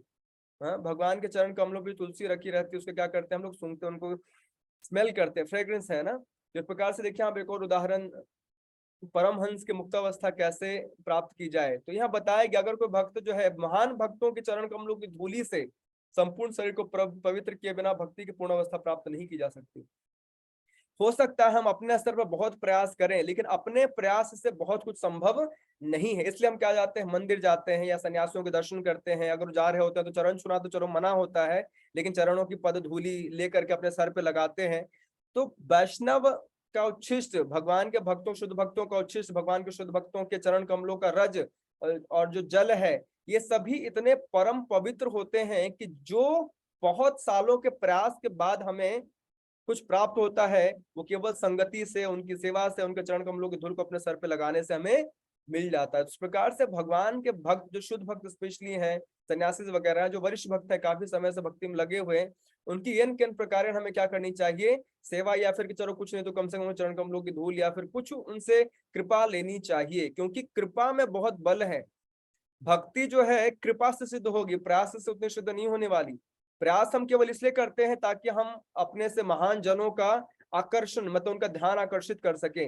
भगवान देखें यार ये व्यक्ति किसी लायक नहीं है, घर में रहता है, इसका अनेक ताम झाम है, ये फंसा हुआ है संसार में, एकदम भौतिक कामना इच्छा वासनाओं में पड़ा हुआ, लेकिन फिर भी क्या कर रहा है, मेरी ओर बढ़ने का प्रयास कर रहा है।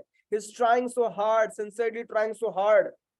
तो जो प्रयास है ना, ये भगवान और भक्तों की कृपा को आकर्षित करने के लिए होता है। और वो कृपा फिर क्या करते हैं, हमारे सारे काम को बना देते हैं, हमारा हृदय शुद्ध कर देते हैं। तो इस प्रकार से महान भक्तों की सेवा, महान भक्तों के चरण कमलों का आश्रय लेना चाहिए, फिर उनके चरण कमलों की धूलि हमें लेनी चाहिए।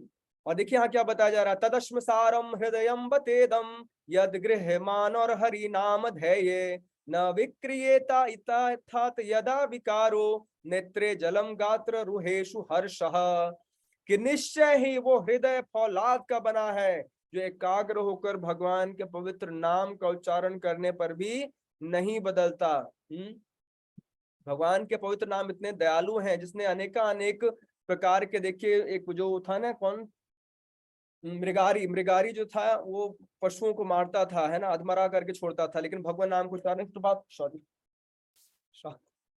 कुछ गिर गया, मेरा ध्यान इधर था, मैं डर गया था। तो मैं क्या बोल रहा था कि जो व्यक्ति भगवान नाम को सुनने पर भी जिसका हृदय नहीं बदलता, वो क्या है, उसका हृदय क्या फौलाद के समान, पत्थर के समान माना गया है। तो हमें जब नाम जब करते हैं ना, तो बहुत प्रार्थना पूर्वक करना चाहिए। प्रार्थना पूर्वक भगवान से कहते हैं कि हमें भगवान नाम जो हम बोले तो हमें रोना आना चाहिए। अब ऐसा नहीं कि जबरदस्ती रोए कि जब उसको रोना से हरे कृष्णा कृष्णा कृष्णा, ऐसे नहीं एक विरह, एक प्रकार का भाव कि हम भगवान से दूर हैं, भगवान की सेवा नहीं कर पा रहे, भगवान के भजने के लिए हम परम पवित्र नहीं बन पा रहे, तो उस भाव से प्रार्थना करनी चाहिए। और कहते हैं अगर हम भगवान के नाम पर नहीं रो पा रहे हैं, तो इस बात के लिए रोना चाहिए कि भगवान मैं आपके नाम पर नहीं रो पाता हूं, मैं कितना, मतलब मेरा हृदय मेरा कठोर है। समझे आप?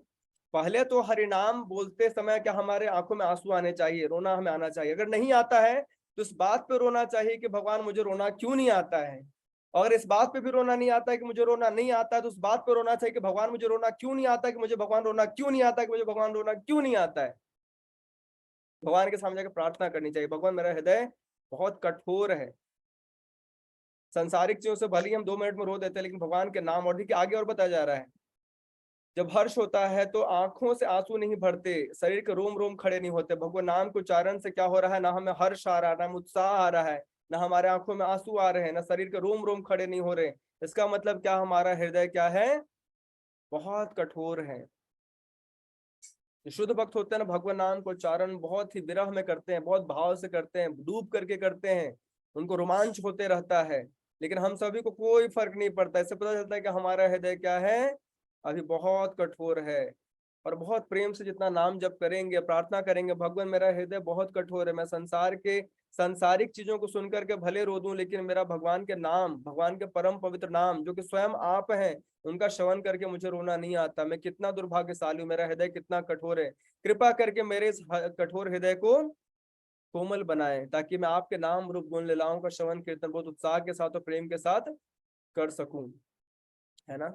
आगे और बताया गया है क्या, अथा विधेद्यंग मनो अनुकूलम प्रभाससे भागवत प्रधान यदाह वैयासिकिरात्म विद्या विशारदो नृपतिम साधु पृष्ठः।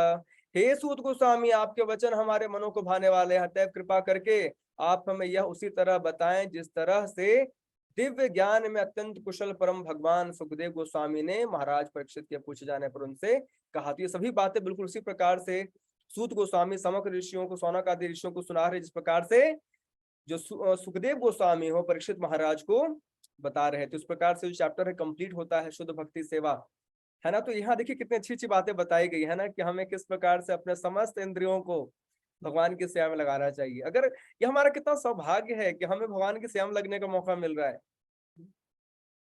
देखिए सारा संसार सेवा कर ही रहा है। यहाँ प्रभुपाद एक जगह यही बता रहे थे कि बहुत बार देखिए व्यक्ति क्या होता है, सामाजिकता के अनेक मायने हैं, जैसे परोपकारवाद, मानवतावाद, राष्ट्रवाद, है ना, जातिवाद, इन सब चक्करों में पड़ जाता है ना। हर व्यक्ति पहले सोचता है, प्रभुपाद एक छोटे शॉर्ट एग्जाम्पल भी दे रहे थे कि छोटा बच्चा होता है वो केवल अपने लिए सोचता है, जो कुछ लेगा अपने मुंह में डाल लेगा, देख लेगा ले लेगा, है ना। जैसे जैसे बड़ा होता है अपने चीजों को शेयर करना सीखता है, अपने भाई बहनों से, अपने माता पिता से। और बड़ा होता है तो देश समाज से चीजों का केयर करना सीखता है। और बड़ा होता है पूरे विश्व स्तर पर कुछ कल्याण करना चाहता है, प्रेम करना चाहता है। Actually will all have that loving tendency. हम हर किसी को प्रेम की इच्छा है, प्रेम की कामना है, प्रेम करने के उत्सुक है। लेकिन समस्या यह है कि हमें समझ ही नहीं आ रहा कि वास्तविकता में प्रेम के वस्तु कौन है। प्रेम के पूर्ण वस्तु कौन है, भगवान श्री कृष्ण। जो कृष्ण को प्रेम करेगा वो पूर्ण रूप से संतुष्ट, पूर्ण रूप से तृप्त, पूर्ण रूप से उसका परम पद प्राप्त कर लेगा। लेकिन अगर वो तुक्के मार मार के कभी इधर कभी उधर, कभी समाज में कभी संसार में भटकेगा, तो ये बहुत अप्रिशिएबल नहीं बताया गया है। तो उसको एक्सटेंडेड सेंस ग्रेटिफिकेशन कहा जाता है। जैसे हम अपने लिए कुछ करते हैं ना भौतिक स्तर पर, और वही भौतिक स्तर पर दूसरों के लिए कर रहे हैं, उसको एक्सटेंडेड सेंस ग्रेटिफिकेशन कहा गया। That is also sense gratification, but थोड़ा विस्तृत है। बस समझदार व्यक्ति क्या करता है, भगवान में रमन करता है, और दूसरों को भी, अगर किसी से बहुत प्रेम है, समाज से, संसार से, उसको भी भगवान से जोड़ने का प्रयास करता है। इसलिए शास्त्र बताते हैं समस्त दान में सबसे बड़ा दान क्या है, भगवत संबंधी ज्ञान का दान। क्योंकि इस ज्ञान को स्वीकार करने के बाद व्यक्ति कभी भी संसार में दोबारा, इस भौतिक संसार में दुखालय शाश्वतों में नहीं आएगा। लेकिन हम कुछ भी कर रहे हैं, व्यक्ति यही आ रहा है संसार में, दुख में संसार में आ रहा, तो क्या फायदा, हमने क्या कर लिया, है ना। तो ठीक है, जो भी व्यक्ति सामाजिक कार्य कर रहे हैं, परोपकारवाद कर रहे हैं, ठीक है, चलिए, उनकी उस स्थिति है, शायद वो इस जन्म में कृष्ण भक्ति तक ना आ पाए, लगे हैं, उनको अप्रिशिएट करना चाहिए। लेकिन भक्तों के मन में पूरा दृढ़ संकल्प होना चाहिए कि मैं कृष्ण भक्ति करूंगा, करूंगी, और दूसरों को कृष्ण भक्ति से जोड़ूंगा, जोड़ूंगी, क्योंकि ये परम लाभ है जो मैं अपने को और दूसरों को दे सकता हूँ, सकती हूँ। इससे परम लाभ और कुछ है ही नहीं। क्या कर सकते हम दूसरों के लिए, हम खुद कब तक हैं इस संसार में हमें पता नहीं, हम दूसरों के लिए क्या कर सकते हैं। किसी व्यक्ति को 4 समय का हम खाना भी खिला दी तो उससे जीवन का कौन सा परम मंगल हो गया। परम मंगल कब होगा, जो व्यक्ति हरिनाम का आश्रय लेकर के संसार में दोबारा कभी नहीं आएगा, है ना। ठीक है, दूसरों को खाना खिलाना, ना कंबल बांटना, दैट इज अप्रिशिएबल, बट हम ये नहीं भूलना चाहिए इसके साथ अगर हम किसी व्यक्ति को भगवान से जोड़ दे तो उसका परम मंगल हो जाएगा, उसका हमेशा हमेशा के लिए मंगल हो जाएगा, है ना। इसलिए देखिए श्रील प्रभुपाद के गुरु महाराज बोला करते थे कि अनेक अस्पताल बनाने से अच्छा है कि एक व्यक्ति को भगवत धाम भेजा जाए। अब इस चीज को समझने के लिए बहुत बड़ी बुद्धि चाहिए। आम व्यक्ति बोल सकता है अरे ये क्या मजाक है भाई, हजारों अस्पताल खोलेंगे तो हजारों लोगों का इलाज होगा, और आप बोल रहे हैं एक व्यक्ति भगवत धाम चला जाए वो ज्यादा अच्छा है। इसको समझने के लिए हमें अध्यात्म की गहराई चाहिए। हम चाहते इसी संसार में आए और हमारे साथ बुरा नहीं हो, ये तो स्वाभाविक है, संसार में आएंगे दुख लगेगा, कभी कैंसर, कभी एड्स, कभी जॉन्डिस, कभी पीलिया, कभी लीवर खराब हो, किडनी खराब होगी, कुछ लगा रहेगा। क्या करोगे आप, कितना हॉस्पिटल खुलवाओगे? लेकिन समझदार व्यक्ति क्या करेगा, मैं ऐसा प्रयास इस बार करूंगा अपने लिए और दूसरों के लिए, संसार में आना नहीं मैंने भाई, आना ही नहीं है। ना मुझे अस्पताल की जरूरत, ना वृद्धाश्रम की जरूरत, ना अनाथाश्रम की जरूरत, ना कपड़े की जरूरत, किसी चीज की जरूरत नहीं। So that is the ultimate benefit that one can give to one self and others. लेकिन ये आम व्यक्ति नहीं समझ सकता, उसको लगता है कि यार खिला दिए, पिला दिए, कंबल बांट दिए, यही सब कुछ है ना। बहुत बार लोग बोलते हैं आप लोग क्या करते हैं समाज के लिए, आप केवल गीता भागवत का प्रचार करते, केवल केवल गीता भागवत का प्रचार करते हैं। जिस गीता भागवत के प्रचार को भगवान भगवत गीता में बोलते हैं कि मेरे जो दिव्य ज्ञान है उसके प्रचार करने वाला, उसके प्रचार करने वाले जैसा से ज्यादा मुझे कोई भी प्रिय ना हुआ था, ना कभी होगा। भगवान क्यों बोल रहे हैं? अगर ये परम दान नहीं होता, ये परम ज्ञान का जो विस्तार है, विस्तार प्रचार है, अगर ये परम वस्तु नहीं होती, तो भगवान ऐसा क्यों बोलते कि उस व्यक्ति से ज्यादा प्रिय मुझे कोई भी नहीं जो मेरे इस ज्ञान का प्रचार करता है, भगवत वाणी का प्रचार करता है। क्यों भगवान बोलते हैं, क्यों समस्त शास्त्र बोल रहे हैं कि भगवत ज्ञान से बड़ा दान कोई भी दान नहीं है? क्यों बोल रहे हैं? क्योंकि इस ज्ञान से जुड़ करके व्यक्ति नाम जप करने लगता है, इस ज्ञान को सुनकर के व्यक्ति हरि कथा में रुचि लेने लगता है, इस ज्ञान को सुनकर के व्यक्ति अपने जीवन के मायनों को बदलने का प्रयास करता है, अपने जीवन में भक्ति को समाहित करने का प्रयास करता है, और इस प्रकार से हमेशा हमेशा के लिए संसार से मुक्त हो जाता है। ये परम लाभ है, ये this is the highest benefit. वही बात है, हर कोई इस चीज को समझ नहीं सकता, लेकिन एटलीस्ट भक्तों से अपेक्षा की जाती है कि भक्त इस चीज पर दृढ़ निश्चित रहे कि हरिनाम हरि कथा से बड़ा उद्धारक संसार में, इस संसार में इससे बड़ा अमृत और कुछ भी नहीं है। तो खुद भी इसका पान कीजिए, दूसरों को भी अमृत बांटिए, इससे हमारा जीवन क्या होगा, सफल होगा। ऑल राइट, तो आज का लेक्चर काफी देर चला गया, लेकिन मुझे बिल्कुल भी पता नहीं चला, क्योंकि इतना अच्छा था ये चैप्टर, स्पेशली इतने अच्छे अच्छे एनालॉजीज थे, रिलेटिव हमसे रिलेट किए जा रहे थे, तो बहुत ही अच्छा लगा मुझे चैप्टर। अगर आप लोगों में किसी का कोई प्रश्न है तो पूछ सकते हैं अभी।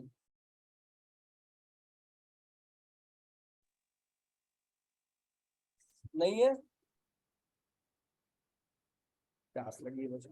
मुझे एक क्वेश्चन था, ये था ना कि उदय तथा अस्त होते हुए सूर्य तब आयु को क्षीण करता है, लेकिन जो भगवान की कथाओं की चर्चा करते हैं उनकी आयु क्षीण नहीं होती। तो हाँ, मतलब देखने में तो ऐसा लगता है ना कि जो भगवत भक्त होते हैं वो भी संसार को छोड़ के जाते हैं, तो मतलब आयु कैसे क्षीण नहीं होती, किस सेंस में यहाँ पे मतलब बोला गया? दिखने में भले ही दोनों एक लग सकता है। ऐसे कि उदाहरण दिया जाता है, जैसे बिल्ली होती है ना, बिल्ली अपने शिकार को पकड़ती है तो ऐसे ही पकड़ती है मुंह से, समझे? और अपने बच्ची को पकड़ती है ना, बच्चे को भी जो छोटी किटन्स होती है उसको पकड़ती है तो अपने मुंह से ही पकड़ती है। बाहर से दिखने में लग सकता है कि बिल्ली क्या दोनों का शिकार ही कर रही है, लेकिन जब बिल्ली सच में किसी शिकार को पकड़ी होती है तो पूरा अलग तरीके से पकड़ती है, वो डाई हो, वो मर जाता है। लेकिन बिल्ली जब छोटे बच्चे को पकड़ के ले जा रही हो तो दिखने में भले लग सकता है कि तो कैसे ले जा रही है, ऐसे कोई बच्चे को कैसे ले जा सकता है ना, बहुत ही मतलब वैसा होता है, देखने पर लगेगा कि सच में मार देगी ये।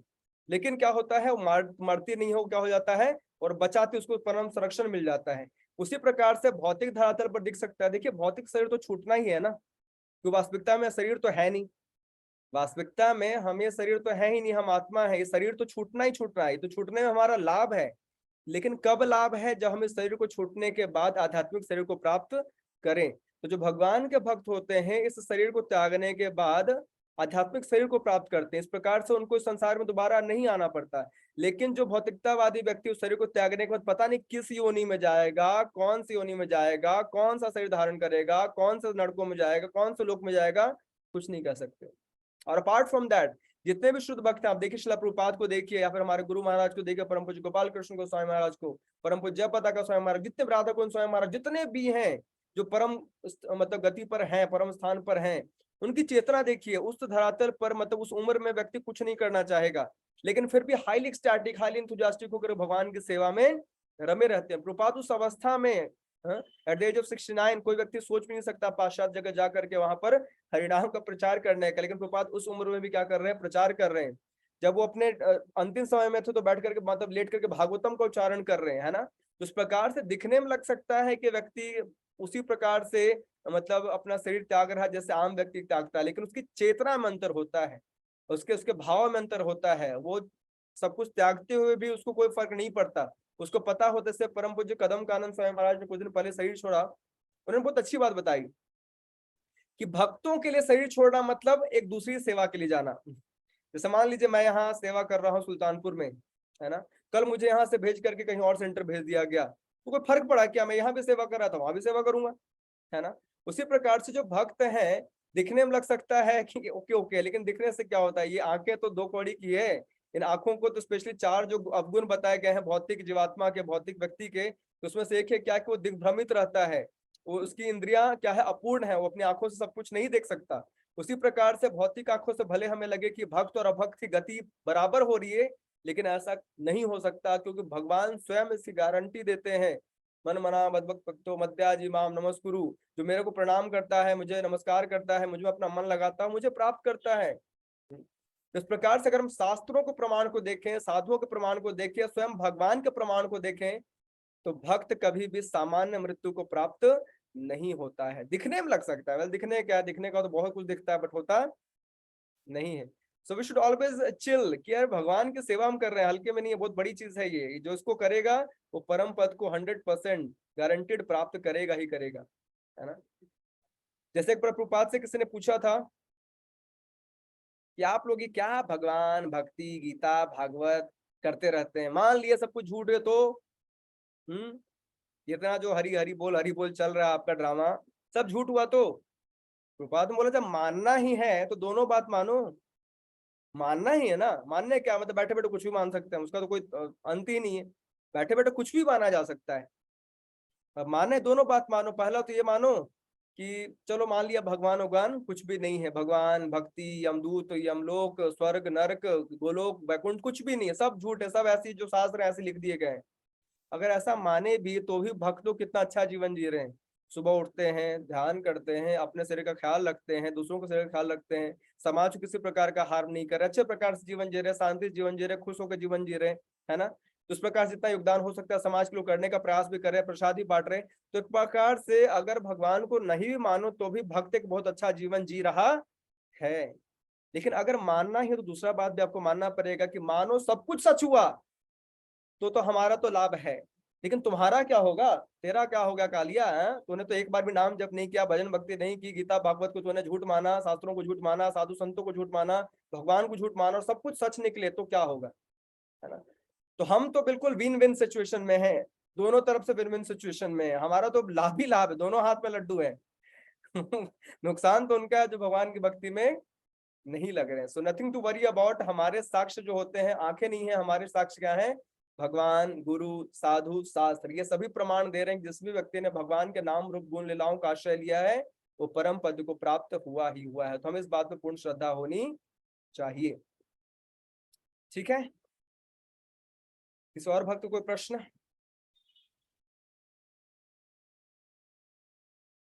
नो। ऑल राइट, इस चैप्टर को प्लीज पढ़िएगा, मैंने जैसे बताया वो मुझे तो इंपॉर्टेंट लगा, मैं इसे बार बार पढ़ूंगा और पढ़ता भी हूँ, और आप भी इसे पढ़ने का जरूर प्रयास कीजिएगा। इसके श्लोक बहुत अच्छे अच्छे हैं, और स्पेशली वो आयुर्हर्ति वैकुंठम वाला है ना, या फिर काम सर्व कामो बा मोक्ष काम उधार दिए, दो तीन श्लोक तो बहुत इंपॉर्टेंट है। ऑल राइट, ग्रंथराज श्रीमद् भागवतम की जय, जगत गुरु श्रील प्रभुपाद की जय, निताय गौर प्रेमानंदे, हरि हरि बोल, हरे कृष्णा, हरे